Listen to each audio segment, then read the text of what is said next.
എൻ്റെ പേര് അഞ്ജന. നമ്മൾ പലരും നൈറ്റിൽ ബ്രാ യൂസ് ചെയ്യാറില്ല. അപ്പോൾ അത് ബ്ലഡ് സർക്കുലേഷൻ നല്ലതാണോ അതോ ക്യാൻസർ അങ്ങനെയുള്ളതിനും ചാൻസ് ഉണ്ടോ? ഇല്ല.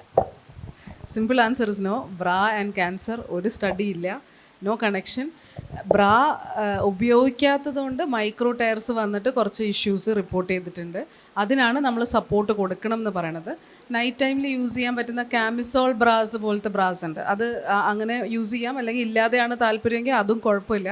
നൈറ്റിൽ വേറെ പ്രത്യേകിച്ച് സപ്പോർട്ടിൻ്റെ ആവശ്യമൊന്നും ഇല്ല. എനിക്കിനി ഗൈനക്കിനൊരു ഡൗട്ടുണ്ട്. അത് ഇപ്പോഴത്തെ പല പെൺകുട്ടികളിലും ഓവറുടെ മുകളിൽ ചെറിയ സിസ്റ്റ് അങ്ങനെയൊക്കെ കാണുന്നുണ്ട്.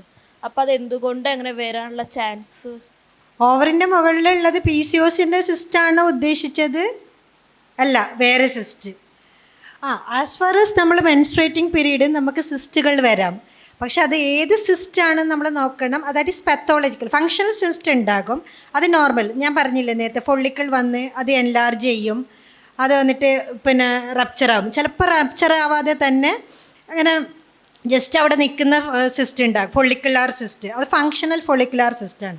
അത് യൂഷ്വലി നമുക്ക് പ്രശ്നങ്ങളൊന്നും ഉണ്ടാക്കില്ല, അത് തനിയെ പോകും. ടോഷൻ അത് വലിയ സിസ്റ്റാണ്. അത് ഞാൻ പറഞ്ഞു വരുന്നത് ചില പ്രശ്നമുള്ള സിസ്റ്റുകളുണ്ട്. ഇപ്പം മോർ ദാൻ ഒരു 3 സെൻറ്റിമീറ്ററിൻ്റെ മേലെയുള്ള സിസ്റ്റുകൾ, അതാണെങ്കിൽ നമ്മൾ യൂഷ്വലി സിമ്പിൾ സിസ്റ്റാണോ, മൾട്ടിലോക്കുലേറ്റഡ് സിസ്റ്റാണോ, കോംപ്ലക്സ് സിസ്റ്റാണോ, എൻഡോമെട്രോട്ടിക് സിസ്റ്റാണോ, അത് ഏത് ഡെർമോയിഡ് സിസ്റ്റാണോ, ഇങ്ങനെ ഒരുപാട് സിസ്റ്റുകളുണ്ട്. ഏത് സിസ്റ്റാണെന്ന് നമ്മൾ നോക്കുക. Haemorrhagic cyst. അപ്പോൾ സിസ്റ്റ് ഏതാണോ? ഓക്കെ, സിമ്പിൾ സിസ്റ്റ് ആണെങ്കിൽ നമ്മൾ യൂഷ്വലി ഒരു 5 to 6 സെൻറ്റിമീറ്റർ സിസ്റ്റൊക്കെ ആണെങ്കിൽ വെയിറ്റ് ആൻഡ് വാച്ച് എന്നുള്ള രീതിയിലാണ് പോവുക. ട്രീറ്റ്മെൻ്റ് ഒന്നും പ്രത്യേകിച്ച് കൊടുക്കില്ല. ഒരു മോർ ദാൻ 7 സെൻറ്റിമീറ്ററൊക്കെ പോവുകയാണെങ്കിൽ മാത്രമേ നമ്മൾ സർജിക്കൽ റിമൂവ്. കാരണം ആദ്യം നമ്മളൊരു മെഡിക്കൽ ട്രീറ്റ്മെൻറ്റ് കൊടുക്കും സിമ്പിൾ സിസ്റ്റിന്, മാറുന്നില്ല എന്നുണ്ടെങ്കിൽ സർജിക്കൽ. ഫോർ എക്സാമ്പിൾ എൻഡോമെട്രോട്ടിക് സിസ്റ്റ് ആണെന്നുണ്ടെങ്കിൽ അത് സൈക്ലിക് പെയിൻ ഉണ്ടാക്കുന്ന സിസ്റ്റ് ആയിരിക്കും. ചോക്ലേറ്റ് സിസ്റ്റ് എന്നൊക്കെ ഇപ്പോൾ നിങ്ങൾ കേൾക്കുന്നുണ്ടാകും. അതാണെങ്കിൽ നമ്മൾ മെഡിക്കൽ ട്രീറ്റ്മെൻറ്റ് കൊടുക്കാറുണ്ട്. ചെറുതൊക്കെയാണെങ്കിൽ മെഡിക്കൽ ട്രീറ്റ്മെൻറ്റിൽ അത് മാറുന്നില്ല എന്നുണ്ടെങ്കിൽ നമ്മൾക്ക് സർജിക്കൽ ട്രീറ്റ്മെൻറ്റ്. പക്ഷേ സർജിക്കൽ ട്രീറ്റ്മെൻറ്റ് ചെയ്തിട്ടും അതവിടെ സ്റ്റോപ്പ് ചെയ്യരുത്. കാരണം റിക്കറൻസിന് ചാൻസ് കൂടുതലുള്ള സാധനമാണ് എൻഡോമെട്രോട്ടിക് സിസ്റ്റ്.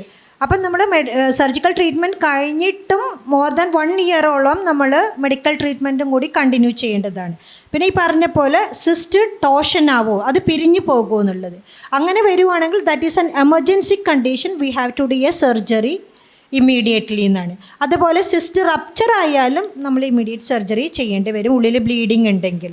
അപ്പോൾ സിസ്റ്റ് ഏതാണെന്ന് നമ്മൾ കണ്ടുപിടിക്കണം. ഏത് സിസ്റ്റാണ് പ്രശ്നക്കാരെന്ന് നമുക്ക് പറയാൻ പറ്റില്ല. If you have any problem in menstrual cycle, pain abdomen അങ്ങനെയൊക്കെ ഉണ്ടെങ്കിൽ ഒരു ഗൈനക്കോളജിസ്റ്റിനെ കാണാം. ഒരു അൾട്രാസൗണ്ട് ചെയ്ത് ഈ പെയിൻ അബ്ഡോമനൊക്കെ ആണെന്നുണ്ടെങ്കിൽ ചിലപ്പം നമ്മൾ ഗൈനക്കോളജിസ്റ്റിൻ്റെ അടുത്ത് തന്നെ ആയിരിക്കില്ല വരുന്നത്, ചിലപ്പോൾ സർജൻ്റെ അടുത്തായിരിക്കും വരുന്നുണ്ടാവും, ചിലപ്പോൾ യൂഷ്വലി എമർജൻസി ഡിപ്പാർട്ട്മെൻറ്റിലായിരിക്കും വരിക. അപ്പം നമ്മൾ യൂഷ്വലി ഒരു അൾട്രാസൗണ്ട് കണ്ട് ഇങ്ങനെ ഒരു ഇഷ്യൂ ഉണ്ടെന്ന് കണ്ടു കഴിഞ്ഞാൽ, ടോഷൻ ആണെന്ന് കണ്ടു കഴിഞ്ഞാൽ നമ്മൾ ഇമ്മീഡിയറ്റ് സർജറി ചെയ്യും. അല്ലെങ്കിൽ റപ്ചർ ആണെങ്കിലും ഉള്ളിൽ ബ്ലീഡിങ് ക്ലോട്ടായിട്ട് നിൽക്കുന്നുണ്ടെങ്കിലും നമ്മൾ ഇമ്മീഡിയറ്റ് സർജറി ചെയ്തെടുക്കും. ഇന്നത്തെ കാലത്ത് നമ്മൾ ലാപ്രോസ്കോപ്പിക്കലിയാണ് കൂടുതലും നമ്മൾ ഫോളോ ചെയ്യുന്നുള്ളത്. സംശയങ്ങൾ ഏതാണ്ട് ക്ലിയർ ആയി എന്ന് വിചാരിക്കുന്നത്. അങ്ങനെയാണെന്നുണ്ടെങ്കിൽ നിങ്ങൾക്ക് എല്ലാവർക്കും വേണ്ടിയിട്ട് ഒരു ഹാപ്പി ന്യൂസ് പറയട്ടെ. നമ്മളുടെ ഇന്നത്തെ മെയിൻ സ്പോൺസർ എന്ന് പറയുന്നത് ആസ്റ്റർ മിംസ് മദർ ഹോസ്പിറ്റലാണല്ലോ. അവരുടെ ഏറ്റവും പുതിയൊരു ക്ലിനിക്ക് സ്റ്റാർട്ട് ചെയ്യുന്നുണ്ട്. ഷീ ഫസ്റ്റ് കോംപ്രഹെൻസീവ് വിമൻസ് ക്ലിനിക്കാണ് ആസ്റ്ററിൻ്റെ. അപ്പോൾ നിങ്ങൾക്ക് സ്ത്രീകൾക്ക് വേണ്ടിയിട്ട് അവർ എക്സ്ക്ലൂസീവ്ലി ഒരു ഓഫർ തരുന്നുണ്ട്. 50% ഓഫ് വിമൻസിൻ്റെ ഹെൽത്ത് ചെക്കപ്പ് പാക്കേജിന് അവർ കൊടുക്കുന്നുണ്ട്. അവിടെ അരീക്കോടുള്ളവരുടെ ഏറ്റവും പുതിയ ക്ലിനിക്കിലാണ്. അപ്പോൾ ഇന്ന് ഇവിടെ സന്നിധരായിട്ടുള്ള എല്ലാ സ്റ്റുഡൻസിനും ടീച്ചേഴ്സിനും അവർ ആ ഒരു കാർഡ് തരുന്നുണ്ട്. അപ്പോൾ ഈ കാർഡ് യൂസ് ചെയ്ത് നിങ്ങൾക്ക് 50% ഓഫിൽ നിങ്ങൾക്ക് ആ ക്ലിനിക്കിൽ പോയിട്ട് ചെക്കപ്സ് കൊടുക്കാൻ സെർച്ച് ചെയ്യാവുന്നതാണ്. ഫോർ എക്സാമ്പിൾ ഇപ്പോൾ CBCയും TSH ഒക്കെ നിങ്ങൾക്ക് ക്ലിനിക്കിൽ പോയിട്ട് 50% ഓഫിൽ ചെക്കപ്പ് ചെയ്യാവുന്നതാണ്. അപ്പോൾ ഈ കാർഡ്സ് നിങ്ങൾക്ക് യൂസ് ചെയ്യാം. അപ്പോൾ അത് അടിപൊളിയായില്ലേ ഇങ്ങനൊരു പോഡ്കാസ്റ്റ് സംഘടിപ്പിച്ചത്?